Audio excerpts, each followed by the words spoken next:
Thank you all very much for being here, and thank you for this invitation. I'm really excited to see. I haven't attended one of these events before. I have young children, so it's hard to get away in the evenings, but I'm really excited to see what these conversations are like and just to myself learn from our discussions and conversations. So I'm going to be talking to you today about forgiveness, and specifically the emergence, that is the developmental emergence in children of forgiveness, and also the boundaries of forgiveness. And before we begin, I just wanted to note that all of the work from my lab that I'll mention today has been funded by the John Templeton Foundation, and as well as the ongoing work in my lab on forgiveness.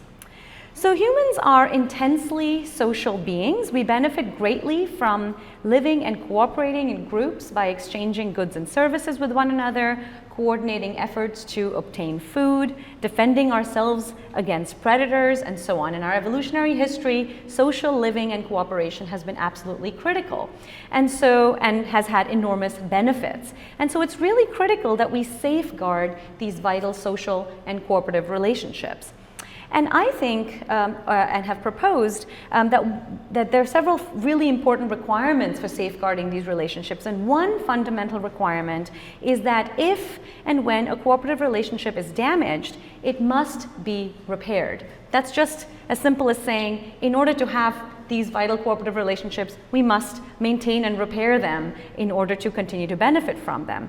And there's at least two really sort of key parts to this repair. The first is the kind of remorse or the acceptance of responsibility, and acknowledgement of wrongdoing, and sort of attempts to repair the harm that flows from the transgressor to the victim. But that's only one half of this process. The other half of the process is the forgiveness that flows from the victim back to the transgressor. And although researchers have been examining the sort of behavioral manifestations and the development and expressions of remorse for quite some time, it's only recently that we've really begun to think about forgiveness from this kind of psychological and mechanistic perspective as well, and in particular in early development. When and how does forgiveness develop in childhood? So first, what is forgiveness? There's of course many definitions, but one simple kind of a basic way to sort of gain entry here is to think of forgiveness as involving replacing our negative emotions about a transgressor with positive or other-oriented emotions. And forgiveness restores the victim's positive feelings towards the transgressor, thus allowing the transgressor to re-enter the mutually beneficial relationship. And as such, forgiveness is really key to repairing our ruptured relationships. And of course, even apart from the sort of evolutionary kind of or social sciencey discussion or definition of forgiveness, world religions have been, have promoted the idea of forgiveness for ages, forever, really. It's a central teaching of many world religions. And so what we've been doing in my lab, and others have been doing in the field as well, is to really begin to ask, when and how does forgiveness develop in childhood? And that's some of what I'll talk about today. And more recently, we've begun to think about what the boundaries and the complexities around forgiveness are. And I'll spend the second half of this presentation talking about that. So I'll begin with a summary of some recent research that we've conducted in my lab with young children. And I'm going to cheat there a little bit, as you'll see in a minute. And then I want to have the second part, focus on the second part on considering some of the complexities of forgiveness. So the way I'm going to cheat is that about a year ago, as an impetus from the John Templeton Foundation, they asked this company, Freethink, to produce a short video about the work that I've been doing. And I thought they have done such a lovely job of explaining the work in far more engaging and interesting way than I could, and certainly in such a short time, that I thought I'll just play this 5-minute video to sort of give you a sense of what the work is and what some of our findings are. So we'll just watch this. I hope it's okay for me to do this sort of weird meta talk inside a talk, but I think this is just easier than actually discussing the detailed findings myself and describing the studies. There's no doubt that being social, being cooperative, being what some people have called ultra cooperative is in many ways our superpower. When those relationships are ruptured in some way, due perhaps to one person causing harm to another, It's really important that we are able to repair those relationships. Forgiveness is a really critical part of that repair. Social ties are the basis of every community on Earth. But those relationships are also fragile. So how do we repair them when they're strained or broken?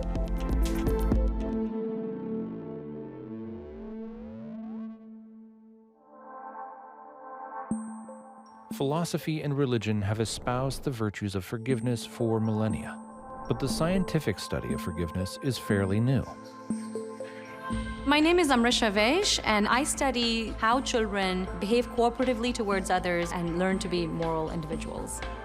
Causing harm, apologizing, showing remorse, feeling concern for someone who's been harmed, all of those are things that children pay attention to very, very early on, really in the first year already. And I think that tells us something about who we are as a species. Amrisha's research involves observing different interactions between a transgressor, someone who does something hurtful, and a victim, the person hurt by the transgressor. By observing these interactions, she's been able to see what actually matters to children when they choose their friends and collaborators, and how we as adults could re-examine our priorities when it comes to maintaining these social ties. In one study, 2 experimenters and 1 child all drew pictures. Then, the experimenters ripped the child's drawing. And one of the transgressors now shows remorse to the child. So she says, "Oh, I've torn your picture, I didn't mean to do that, it's my fault." And the other transgressor is neutral. So she says, "Oh, I've torn your picture, oh well." And so what we now do is ask whom they prefer. And what we found is that by 5 years of age, children clearly preferred the one who had shown remorse. By apologizing to the child, the transgressor demonstrated a commitment to maintaining their positive relationship. That made the child want to maintain it too. But in real life, our interactions always have more background context, such as where we grew up, where we went to school, and what social groups we align ourselves with. So how do our group identities affect our ability to choose who we associate with? In a more recent study, we've placed children in a group, either a yellow group or a green group. And then the 2 experimenters who came in, one of them was in the same group as the child, and the second experimenter was the out-group member. And so we had now same thing, everyone drew a picture, and both individuals accidentally tore the child's picture. And this time, both of them showed remorse. And what we found is that even though both of them had shown remorse, children very clearly preferred the in-group individual. By the age of 5, children have already developed biases for their group, their community. But do children just prefer their own group no matter how they treat them? And so to follow up on this, we had same setup, but now the in-group member did not show remorse. But the out-group member did show remorse. And so even though she's in the out-group, she's showing this kind of commitment to the child. Amrisha's team found that children consistently preferred the transgressor who showed remorse in this scenario, in spite of their different group identity. And so here we see what they really care about is that the transgressor shows their commitment to them, to the relationship, and they will seek that person out over even an in-group member. When we apologize to someone outside of our group, we signal to them that we recognize their humanity and that we want to treat them well, regardless of what group they're in. We're also acknowledging that a relationship with them could be valuable to us, and being in different groups doesn't have to define how we interact. And when we forgive an individual from another group, we're allowing them to try and bridge that gap too. The more often we can practice these skills, the greater chance we have of building trust in relationships between groups that may seem vastly different. We humans are such a super social species. We really rely on each other to succeed, to achieve what we want to achieve, both as individuals and as a community. To do that, it's really vital that we maintain and sustain our cooperative relationships. We wouldn't survive without them, absolutely. So yeah, I hope you got a sense there from about the kind of work we've been doing in my lab to address kind of the emergence of this very basic foundational form of forgiveness and some of the kind of interactions that forgiveness has with things like our group identity. So the sort of take-home message from some of this initial work is that, as I said, to benefit from social living, we must repair our broken social relationships, and that forgiveness helps us to sustain and promote our social relationships from early in development. But having concluded this, I'm now going to actually move us away from this kind of easy to digest, happy, clean view of forgiveness and muddy the waters a little bit, because I think it's important, once we've begun to establish this basic phenomenon, to really start to ask about its complexities, its nuances, its boundaries. And one of the ways that I've been thinking about this is that if, as I have argued and others have argued, forgiveness has indeed evolved because it's adaptive, right? It's evolutionarily adaptive, then forgiveness must ipso facto also confer net fitness benefits. It must be beneficial to us as individuals and as groups and relationships. So that is to say, it must have evolved to optimally protect our valuable cooperative relationships and to allow us to continue to benefit from those relationships, while at the same time reducing the risk of being exploited in the future, protecting us from potentially exploitative or problematic relationships and interactions. And so as such, when viewed in this way, forgiveness must be a flexible mechanism that weighs many different aspects of the transgression, the transgressor, the context, our own histories, our own understandings, and so forth, right? And it must increase, forgiveness must increase in likelihood as these various factors sum up to having some kind of benefit, to a net benefit rather than a net cost or net loss. So with that in mind, keeping in mind that perhaps forgiveness isn't in fact this kind of blanket thing that happens and is sort of appropriate always, let's consider, I'd like us to just think about this assumption that forgiveness is inevitably universally good and right, and kind of start to question that a little bit, to consider what the boundaries or complexities of forgiveness might in fact be, and perhaps in our discussions later think about what those boundaries should be or whether those boundaries should exist. So for the purposes of that kind of discussion and to just initiate or spark that kind of discussion, I'd like to raise three questions for us to think about, both in the abstract and perhaps also in relation to our own experiences. And as I touch on these three questions, I'll briefly mention a couple of research studies that have actually addressed those questions in some form. So the first question I'd like to pose is forgiveness always possible? Okay, so is it even possible to always be forgiving, or are there circumstances in which it's extremely difficult, if not impossible?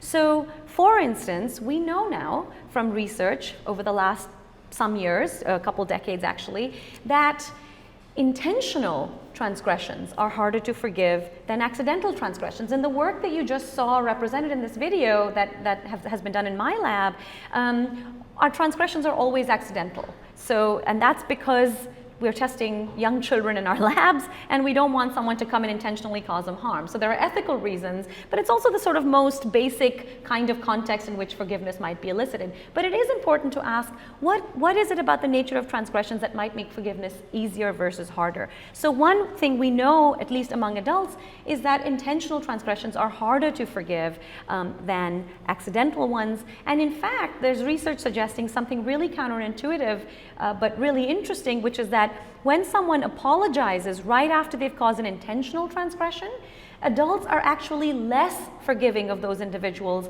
than if someone who caused harm intentionally doesn't apologize. We don't like it when someone who intentionally harmed us then turns around and says, "Oh, I'm so sorry, I didn't mean to do that." That makes us suspicious of them, and that makes us less forgiving of them.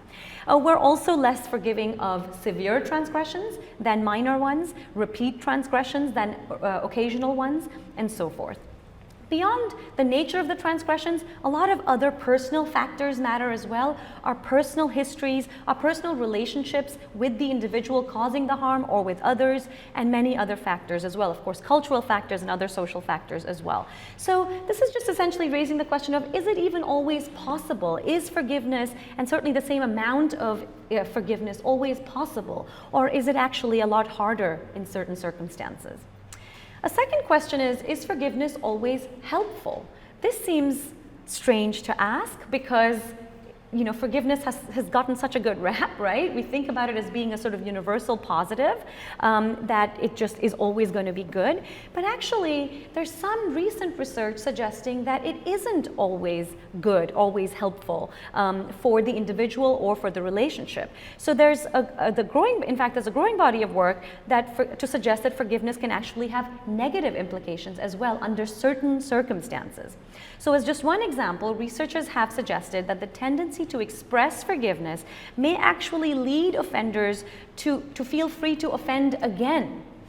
Because it removes the sort of unwanted consequences for their behavior, such as the kind of anger, criticism, rejection, loneliness, ostracism, and so forth that they might otherwise face, and that would otherwise discourage the reoffense. If that's taken away through forgiveness, then it actually might encourage them, or at least make them feel free, allow them to feel free to offend again.